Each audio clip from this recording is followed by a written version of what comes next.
Sindh assembly के मेंबरनि चयो आहे त कोटड़ी बैराज वटि रुगो 4000 क्यूसिक पानी बचो आहे, जेको कराची ऐं हैदराबाद वासियुनि जे पीअण लाइ बि अणपूरो आहे। सिंध में जर जो पानी खारो हुअण करे खूह बि नथा खोटे सघूं। मौसमियाती तब्दीलीअ जी सज़ा सभ खां वधीक असीं भोगे रहिया आहियूं। असांजो मौक़िफ़ वाज़िह आहे त केनाल ठहणु न ॾींदासीं।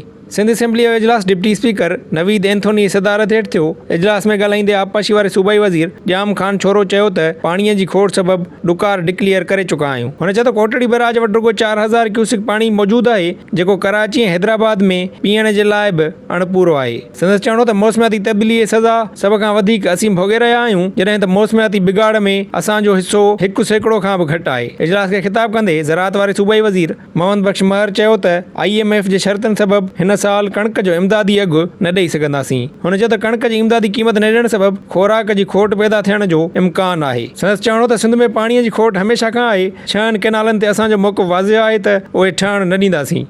देखें मेरे भाइयों, मुंहिंजा भाउ जेके हिते वेठा आहिनि, इहो 6 केनाल जो इशू आहे, इहो थींदो, इहो पाणी जो इशू इंशाल्लाह इन ते पाण कदम खयो आहे, इहे न ठहंदा। लेकिन गॾोगॾु छा पाण हमेशा सिंध में क्या हमेशा पानी का किल्लत नहीं होती है? किल्लत हमेशा रही है और आगे हम और देखते हैं। तो हमने उस पे काम करना है, वाटर एफिशिएंसी पे काम करना है। हमने अपने फार्मर्स को बताना है कि हमने पानी की किल्लत तो है, लेकिन हम मोर एफिशिएंटली कैसे पानी का इस्तेमाल कर सकते हैं, वाटर मैनेजमेंट क्या है। उनमें कणिक हणे लाइ पई असां वफ़ाक़ी हुकूमत के गुज़ारिश कंदासीं, इवन सिंध हुकूमत के गुज़ारिश कंदासीं त असांखां पास्को जे थ्रू वठनि, न त असां सारियुनि जो वॾो नुक़सानु खाधो आहे साईं।